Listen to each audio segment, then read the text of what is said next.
आत्ताच दादा काय निमित्त देखिए ऐसा है कि दादा भूसे हम मिले, इसके पहले जो मिनिस्टर थे एजुकेशन मिनिस्टर उनसे भी हम मिले थे, उन्होंने स्टे दिया था। प्रॉब्लम यह है कि जो प्राइवेट स्कूल छोटे छोटे इंग्लिश मीडियम के चलते हैं एरिया में, जो लोग फीस 400, 300, 500 रुपये लेते हैं और उनके टीचर्स की सैलरी भी बहुत ही कम देते हैं क्योंकि उनके पास इतनी गुंजाइश ही नहीं है पैसा देने की, तो वो उन स्कूलों को कॉर्पोरेशन जो है लेटर दे करके बंद कर रही है कि उन स्कूलों को बंद कर दिया जाए, उनके पानी का कनेक्शन काट रहे हैं। और वो स्कूल कम से कम मैं अपने मानपुर शिवाजी नगर की बात करूं तो वहाँ कम से कम 50,000 बच्चे होंगे जो उन स्कूलों में पढ़ते हैं और कॉर्पोरेशन के स्कूलों में जगह नहीं है। जो गवर्नमेंट के स्कूल है उसमें जगह है नहीं, पहले से ओवरफ्लो कर रही है, लोग लाइन लगाए हुए हैं कि हमें उसमें और एडमिशन चाहिए, एडमिशन नहीं मिल रहा है। अब ये स्कूल और बंद हो जाएंगे तो बच्चे पढ़ेंगे कहाँ? मेरा सरकार से ये निवेदन है कि पहले आप उन बच्चों की गिनती लीजिए, उनको जगह दीजिए पढ़ने को, उनको एडमिशन में डालिए, उसके बाद आपको जो एक्शन लेना हो जो सही है वो कीजिए आप।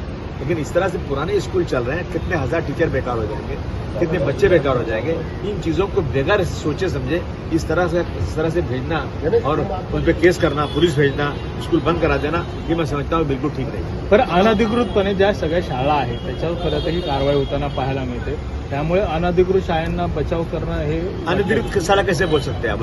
वो शाला चल रहे, बच्चे 90% मार्क्स भी ला रहे हैं, लेकिन अगर वो शाले नहीं होंगे तो बच्चे पढ़ेंगे कहाँ पर है? सबसे पहले मेरा सवाल है कि अगर उसे आप गैर कानूनी समझते हो, अनऑथराइज समझते हो, तो उन बच्चों के एजुकेशन के लिए क्या सरकार ने कोई कदम उठाया? क्या सरकार उनके एडमिशन के लिए कोई बंदोबस्त कर रही है? सरकार कुछ नहीं कर रही है उनके लिए, और उसके बाद उसको अनधिकृत करके उसको बंद कर देंगे। मैं समझता हूँ ये तो गलत है।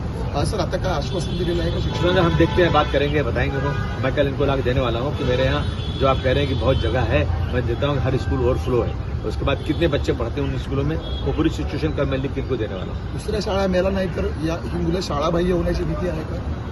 ये मूल बगैर शाले को जाए कहाँ जाएंगे बच्चे? बहुत बड़ा अब ये बताएंगे आपको लोग, इन लोगों का इनके नोटिस आ रही है, जेल भेज दिए गए लोग, वाटर कनेक्शन काट दिया गया, मतलब अननेसेसरी बिना चेक किए हुए सब काम हो रहा है। सर एक आमदार निवास मधला प्रश्न होता, आमदार निवासमध्ये आज विजय देशमुख यांच्या जो फ्लॅट अलर्ट झालेला आहे त्याच्यामध्ये एका कार्यकर्त्याच्या वडिलांचा मृत्यू झालेला आहे। रात्री हार्ट अटॅक आला, मात्र रुग्णवाहिका मिळाली नाही म्हणून पोलीस व्हॅनमधून त्यांना घेऊन जावं लागलं। अभी क्या होगा? पूना का केस मालूम है आपको? क्या वो लेडी गई वहाँ पर, उसको नहीं एडमिट की, और ये कि गवर्नमेंट को जो पैसे भरने हैं उन हॉस्पिटल्स में जहाँ पे फैसिलिटीज गवर्नमेंट की तरफ दी जा रही है वो बिल ही नहीं आ रहा है। बहुत सारी जगह मैं आपको बता दूं, बॉम्बे में बहुत सारे हॉस्पिटल लोग जाते हैं इलाज करने, जो मोदी जी कह रहे हैं, हमारी सीएम साहब कह रहे हैं, बहुत सारी फैसिलिटी दी गई है, लेकिन जो बिल होता है उन अस्पतालों का वो बिल टाइम पे आता नहीं कई महीने तक, और अस्पताल वाले बोलते भाई हमारे यहाँ जगह ही नहीं है, हम लेंगे नहीं। आदमी फिर घूमता रहता है। बस अभी नायर हॉस्पिटल में एक आदमी गया, उसको वेंटिलेटर चाहिए था, गवर्नमेंट कहती है कि ये मर जाएगा, जल्दी ले जाओ, प्राइवेट में हमारे पास वेंटिलेटर नहीं है। ये हालत है। एमआरआई मशीन नहीं है, एमआरआई मशीन बंद है, मुझे आज एमआरआई कराना है गरीब को, और 1 महीने बाद आओ, 20 दिन के बाद आओ, मतलब क्या ये?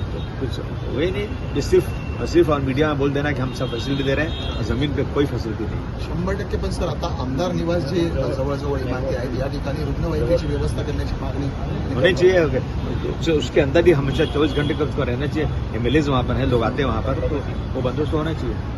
धन्यवाद।